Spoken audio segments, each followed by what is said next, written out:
Megastar Chiranjeevi గారి గురించి అందరూ ఎందుకు గొప్పగా చెప్పుకుంటుంటారంటే రాష్ట్రంలో కానీ కేంద్రంలో కానీ గవర్నమెంట్ ఏది ఉన్నప్పటికీ ఆయన విజయాలు సాధిస్తూనే ఉంటారు. అవార్డులు రివార్డులు ఆయనకు వస్తూనే ఉంటాయి. దీనికి కారణం ఆయనలోని జెన్యూన్ టాలెంట్ అండ్ హార్డ్ వర్క్లకు మొత్తం ప్రపంచమే ఫిదా అయింది. అందుకు గవర్నమెంట్స్ ఏవి కూడా మినహాయింపు కాదు. ఆన్ ద కాంట్రరీ, చిరంజీవి గారి జనరేషన్కి చెందిన హీరో అయినటువంటి నటసింహం నందమూరి బాలకృష్ణ గారు సాధిస్తున్న పురస్కారాలపై అనేక విమర్శలు చెలరేగుతున్నాయి. దానికి కారణం ఆయన అవార్డుల్లో కానీ రివార్డుల్లో కానీ 99.99% టీడీపీ గవర్నమెంట్ హయాంలో వచ్చినవే.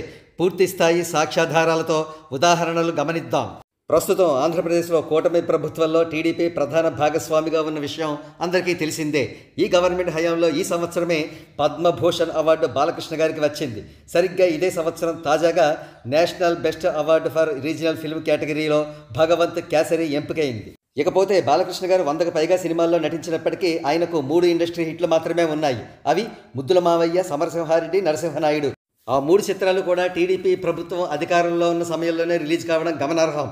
కాగా బాలకృష్ణ గారికి 2 నంది అవార్డ్స్ వచ్చాయి టీడీపీ గవర్నమెంట్ హయాంలోనే.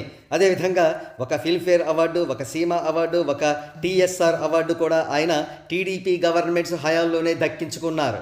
అలాగే తన స్వంత ఫ్యామిలీ అవార్డు అయినప్పటికీ ఏమాత్రం సిగ్గుపడకుండా ఆయన ఎన్టీఆర్ నేషనల్ ఫిల్మ్ అవార్డు కూడా ఈ సంవత్సరమే తీసుకున్నారు. మరో అవార్డు సంతోషం లెజెండరీ యాక్టర్ అవార్డు కూడా ఆయన తాజాగా దక్కించుకున్నారు. ఆల్ టుగెదర్ 99.99% అచీవ్మెంట్స్ అన్నీ టీడీపీ గవర్నమెంట్ హయాంలోనే వచ్చాయి.